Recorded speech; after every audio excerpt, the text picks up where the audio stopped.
দেখতে পাচ্ছেন ছাদে লেবু গাছ বোনা হয়েছে। আলহামদুলিল্লাহ, আপনাদের কেমন লাগে সেটাও কমেন্টে জানাবেন।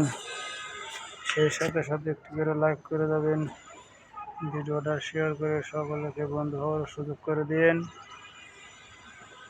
আপনারা কে কোথায় থেকে যুক্ত হয়েছেন আলহামদুলিল্লাহ সেটাও কিন্তু জানাবেন। সেই সাথে সাথে একটু করে লাইক করে যাবেন, ভিডিওটা শেয়ার করে সকলকে বন্ধু হওয়ার সুযোগ করে দিবেন। দেখতে পাচ্ছেন ছাদে অনেক সুন্দর লেবু গাছ হয়েছে। আপনাদের কেমন লাগে ভিডিওটা সেটা কমেন্টে জানাবেন। সেই সাথে সাথে একটু করে লাইক করে যাবেন, ভিডিওটা শেয়ার করে সকলকে বন্ধু হওয়ার সুযোগ করে দিবেন। আপনারা কে কোথায় থেকে যুক্ত হয়েছেন আলহামদুলিল্লাহ সেটা কিন্তু জানাতে ভুলবেন না। সেই সাথে সাথে একটু করে লাইক করে যাবেন, ভিডিওটা শেয়ার করে সকলকে বন্ধু